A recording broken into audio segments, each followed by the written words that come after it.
സന്യാസി സന്യാസി കുറേ ദിവസമായ ഒരു പൂച്ച എന്നെ പതുങ്ങി നടന്ന് പിടിക്കാൻ നോക്കുന്നുണ്ട്. പൂച്ചയുടെ ശല്യം കാരണം എനിക്ക് പുറത്തിറങ്ങാനേ പറ്റുന്നില്ല. അതുകൊണ്ട് അങ്ങ് ഒരു മന്ത്രം ചൊല്ലി എന്നെയും ഒരു പൂച്ചയാക്കി മാറ്റാമോ? സന്യാസി പുന്തി വെച്ചുകൊണ്ട് എലിയെ കയ്യിലെടുത്തൊരു മന്ത്രം ചൊല്ലി. എന്തൊരു അതിശയം!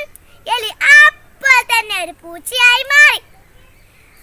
നല്ല പുള്ളികളുള്ള നല്ല സുന്ദരൻ പൂച്ച. പൂച്ചക്ക് സന്തോഷമായി. അവൻ തുള്ളിച്ചാടി നടന്നു. അവൻ കണ്ണികളുടെ പാറ്റകളെയും പ്രാണികളെയും പിടിച്ചു തിന്നു.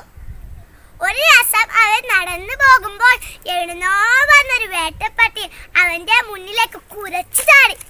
പേടിച്ചു വിറച്ച് പൂച്ച ഓടി വന്ന് സന്യാസിയുടെ മടിയിലിരുന്ന് പറഞ്ഞു, സന്യാസി സന്യാസി, ഒരു വേട്ടപ്പട്ടി എന്നെ പിടിക്കാൻ നോക്കുന്നുണ്ട്. അതുകൊണ്ട് അങ്ങ് ഒരു മന്ത്രം ചൊല്ലി എന്നെയും ഒരു നായയാക്കി മാറ്റാമോ? ദയ തോന്നിയ സന്യാസി പൊന്തിച്ചു കൊണ്ടൊരു മന്ത്രം ചൊല്ലി. അതിശയം തന്നെ! പൂച്ച അപ്പോൾ തന്നെ ഒരു നായയായി മാറി. കണ്ട പേടിക്കുന്ന ഒരു മുട്ടൻ നായ ഉച്ചത്തിൽ കുരച്ചു. അവനെ കണ്ട വേട്ടപ്പട്ടി വാളും താഴ്ത്തി സ്ഥലം വിട്ടു. തന്റെ ശക്തിയിൽ നായക്ക് അഹങ്കാരം തോന്നി. അവൻ കിളികളെയും ചെറുമൃഗങ്ങളെയും കുരച്ചു പേടിപ്പിച്ചു. സൗകര്യം കിട്ടുമ്പോൾ മുയലുകളെയും വേട്ടയാടി പിടിച്ചു തിന്നു. ഒരു ദിവസം അത് നടന്നു പോകുമ്പോൾ ഒരു കടുവ വലിയ മൃഗങ്ങളെ വേട്ടയാടി പിടിക്കുന്നത് കണ്ടു. അവർക്കും ഒരു മോഹം, എനിക്കും ഒരു കടുവയായി മാറണം, എന്തു ചെയ്യാം? അവൻ സന്യാസിയുടെ അടുത്ത് ചെന്ന് കള്ളം പറഞ്ഞു, സന്യാസി സന്യാസി, ഒരു കടുവ എന്നെ പിടിക്കാൻ നോക്കുന്നുണ്ട്. അതുകൊണ്ട് അങ്ങ് ഒരു മന്ത്രം ചൊല്ലി എന്നെയും ഒരു കടുവയാക്കി മാറ്റാമോ? സന്യാസി പുഞ്ചി വെച്ചുകൊണ്ടൊരു മന്ത്രം ചൊല്ലി. എന്തൊരു അതിശയം! നായ അപ്പോൾ തന്നെ ഒരു കടുവയായി മാറി. കടുവയായതോടെ അവന്റെ സ്വഭാവമൊക്കെ മാറി. അവൻ സന്യാസിയുടെ അടുത്തു നിന്ന് താമസിച്ചൊക്കെ മതിയാക്കി കാട്ടിലേക്ക് ഓടിപ്പോയി.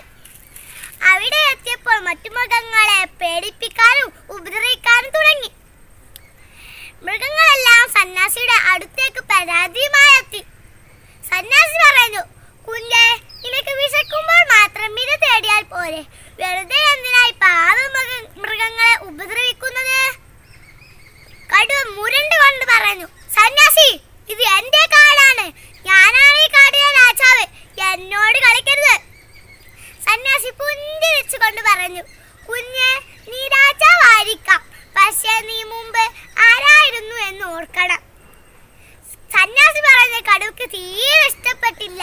അവൻ ഗർജിച്ചുകൊണ്ട് സന്യാസി കടിച്ചു കീഴാൻ ചാടി വീണു. സന്യാസി ഉടൻ തന്നെ ഒരു മന്ത്രം ചൊല്ലി.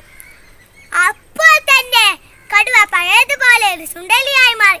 കൂട്ടുകാരെ, ഈ കഥയിൽ നിന്നും നമുക്ക് എന്ത് മനസ്സിലാക്കാം? അഹങ്കാരം നന്നല്ല. ഒന്ന് വഴികൾ മറക്കാനും പാടില്ല. ഇതോടെ എന്റെ കൊച്ചു കഥ അവസാനിപ്പിക്കുകയാണ്. നന്ദി, നമസ്കാരം.